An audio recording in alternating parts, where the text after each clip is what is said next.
Hello friends, வணக்கம். Welcome to Devi vlogs. இன்றைக்கி சூப்பரான வீட்டிலேயே பிரியாணி மசாலா ரெடி பண்ணி நம்ம பிரியாணி செய்ய போகிறோம். இப்போ இந்த பிரியாணி எப்படி செய்யலாங்கிறத நம்ம பார்க்கலாம். இது ரொம்பவே சூப்பராகவும் ஹெல்த்தியாகவும் இருக்கும். நீங்களும் இதே மாதிரி ட்ரை பண்ணி பாருங்கள். இப்போ வாங்க நம்ம பிரியாணி எப்படி செய்யலான்னு பார்க்கலாம். இப்போ 1/2 கிலோ சிக்கனை நல்லா மஞ்சத்தூள் போட்டு கழுவி எடுத்துருக்கேன். இப்போ இதுக்கு மசாலா ரெடி பண்ணிடலாம். 3 கிராம், 2 ஏலக்காய், நட்சத்திர சோம்பு, 2 பட்டை, 2 டேபிள் ஸ்பூன் சோம்பு, 1 டீஸ்பூன் மிளகு, 1 டேபிள் ஸ்பூன் வரமல்லி சேர்த்துருக்கேன்.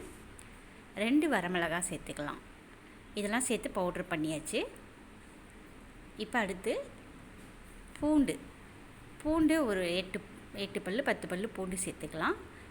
இஞ்சி 2 துண்டு, சின்ன வெங்காயம் ஒரு 10 சின்ன வெங்காயம் சேர்த்துக்கலாம். 2 பச்சை மிளகாய், கொஞ்சமாக புதினா நம்ம அரைச்சி போடும்போது அதோடய ஃப்ளேவரே சூப்பராக இருக்கும்.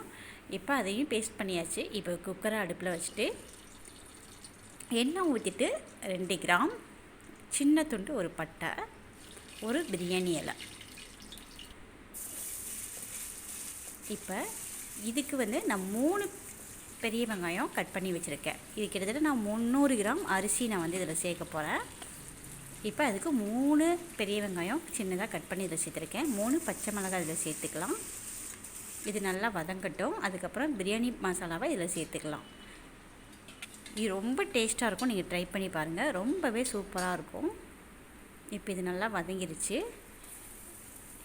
இப்போ இஞ்சி பூண்டு புதினாலாம் சேர்த்து அரைச்சோம் இல்லையா, நம்ம அந்த பேஸ்ட்டை இதில் சேர்த்துட்டு பச்சை வாடை போக வதக்கிக்கலாம். இது வதங்கினதுக்கப்புறம் 2 தக்காளியை நம்ம சேர்த்துக்கணும். கொஞ்சமாக புதினாவையும் நம்ம சேர்த்துக்கலாம். இது வதங்கினதுக்கப்புறம் நம்ம தக்காளி சேர்த்துக்கலாம்.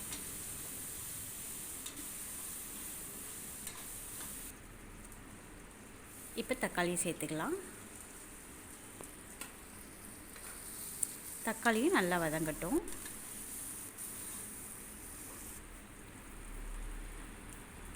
இப்போ 1 டீஸ்பூன் மிளகாத்தூள், 2 டீஸ்பூன் மல்லித்தூள், தேவையான உப்பு. இப்போ கழுவி வச்சுருக்க சிக்கனையும் இதை சேர்த்துட்டு நல்லா கிளறி கொடுத்துக்கலாம்.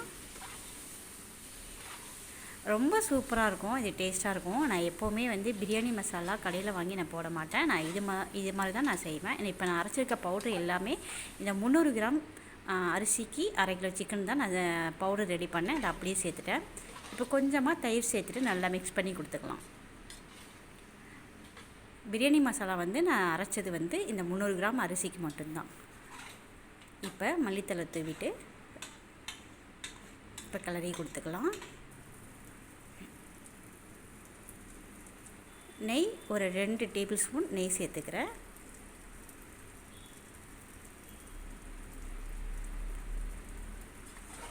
இப்போ இதை நல்லா கிளறி கொடுத்துக்கலாம்.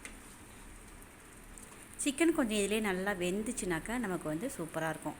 இப்போ இந்த டம்ளரில் நான் 1.5 டம்ளர் அரிசி எடுத்திருக்கேன். ஆனால் அதாவது 300 கிராம் அரிசி, அதில் 2.5 டம்ளர் தண்ணி ஊற்றிருக்கேன். 3 டம்ளர் தண்ணிக்கு 2.5 டம்ளர் தண்ணி தான் நான் ஊற்றிருக்கேன். இது போதுமான அளவு. நான் கர்நாடகா பொன்னி அரிசி தான் நான் பிரியாணிக்கு சேர்த்துருக்கேன். இப்போ அந்த தண்ணி கொதி வந்ததும் நம்ம அரிசியை இதில் சேர்த்துட்டு நல்லா மிக்ஸ் பண்ணி கொடுத்துட்டு